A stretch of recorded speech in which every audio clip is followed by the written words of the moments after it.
so this is a continuation of our report. Last meeting, we'll discuss about cooperation and the two types of cooperation, private or closed cooperation and open cooperation. So now, we'll discuss about the advantages and disadvantages.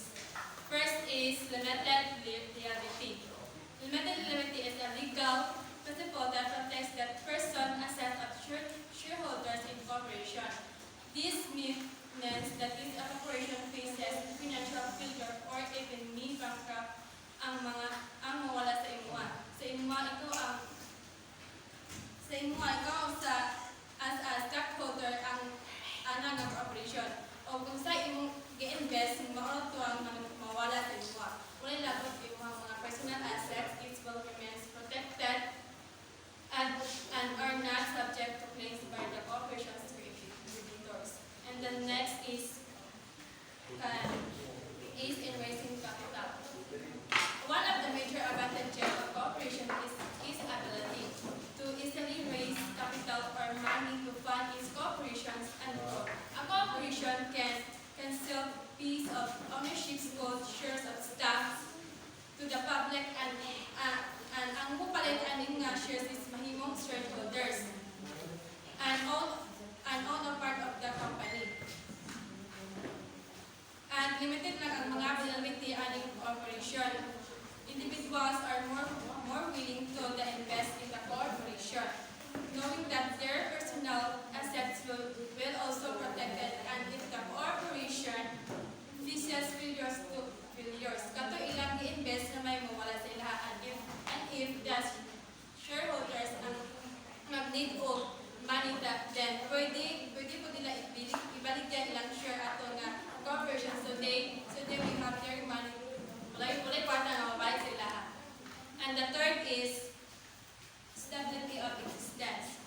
A corporation has a stability existence, meaning it's continues to operate regardless of changes in ownerships or the death of this case owners. So if ever mamatay or ibalik diya ang isang corporation, ang corporation is narajud sa gihapon sa isang license na gihapon ang corporation regardless of its owner.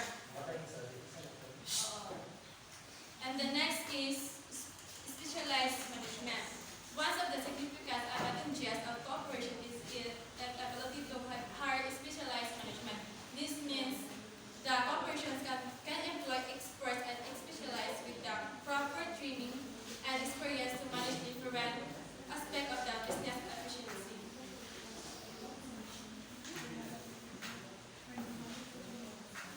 Next is disadvantages. Difficult to organize. Difficult to organize siya kay lisod jud i-organize ang corporation kay daghan pa kaayo process na dapat ma-submit nimo before nimo siya ma-organize. Mao na ang difficult to organize. And the next is strictly regulated and supervised by the government. Corporations are strictly regulated and supervised by the government. They must comply with laws, policies, and regulations each year. That they are required to submit financial reports to relevant government agencies. Additionally, they must provide evidence of their operations to justify their business activities. And the next is formal and impersonal employee relationships.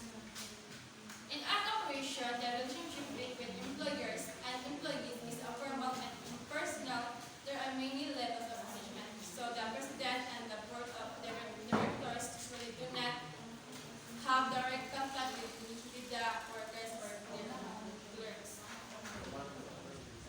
And the next is cooperative. It is a duly registered association of persons with a common bond of interest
not limited to a certain group of people but rather to other group of individuals who are willing to be a part of the organization.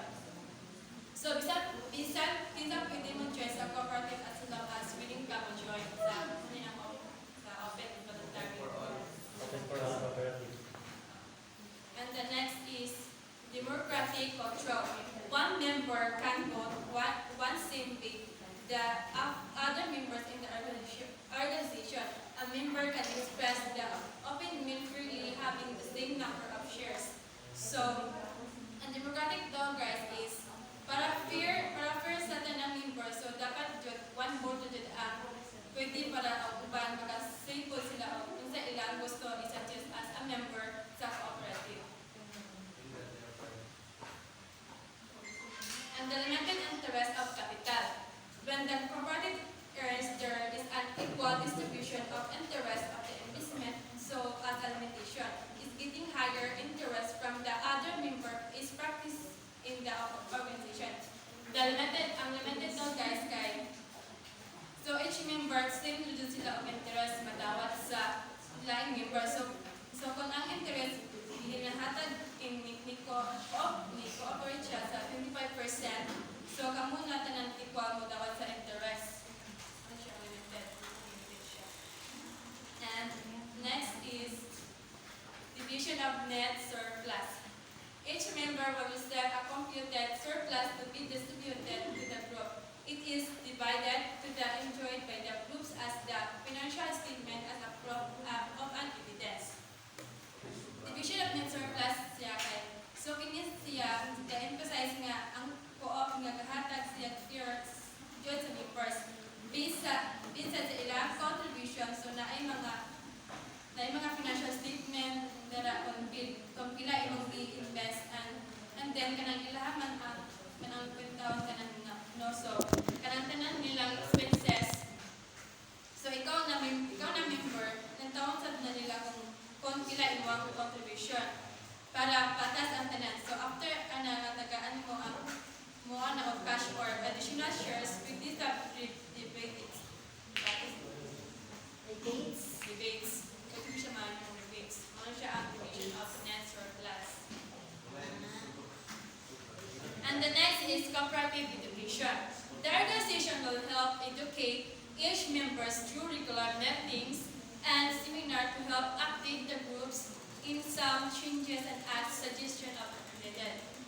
So, cooperative education's continuous education is provided to members through meeting and seminar. So, very important ito sa cooperation na na-seminar para each member makapalos sila unsay news sa ilang organization or naabay mga dapat buhaton. So, ang mga member aware sila. And the next is cooperation with other cooperatives. Being registered under the Cooperative Development Authority, the organization will be a member of the umbrella group. So, cooperative with other cooperatives is example kana usa ka co-op kay nag-face sila financial difficulties. So, ang other co-op kay pwede sila mag-contribute para maka-recover ka. So, ano siya?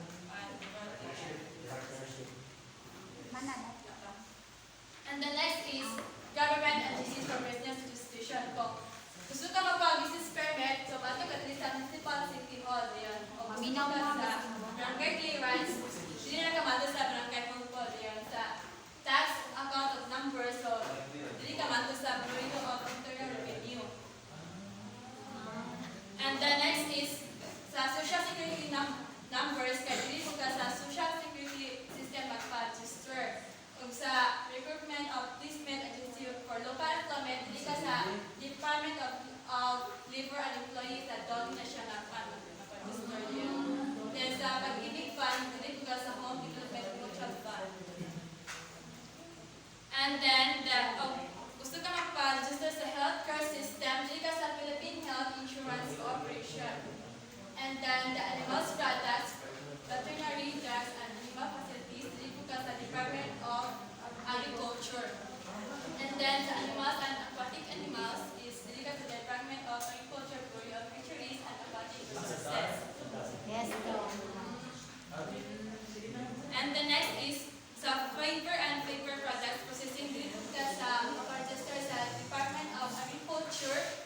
Development Authority. Diyan sa Foods, Chemicals, Health, Vegan Product of Services, dito ka sa Department of Health, Bureau of Food and Drugs. And the last is floor processing waste, wholesaling and retailing, mailing, warehouses, exporting, importing, and entering, packaging, tracing, camps, drilling, dito ka maparegister sa Department of Agriculture, National Food Authority.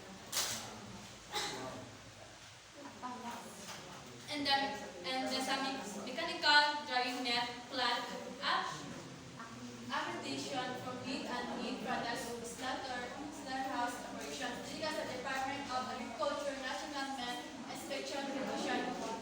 O matuto ka sa maparegister sa Bank Shop and Lending Institution. Dito ka sa Bangko Sentral ng Recording Pilipinas. And sa pork processing waste, wholesaling and retailing, mailing warehouse, exporting, and then packaging press, counseling, dito ka sa Department of Agriculture, National Food Authority.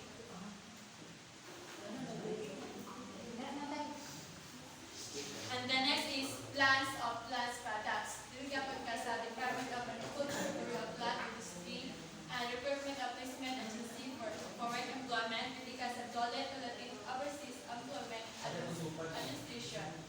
Then sa school,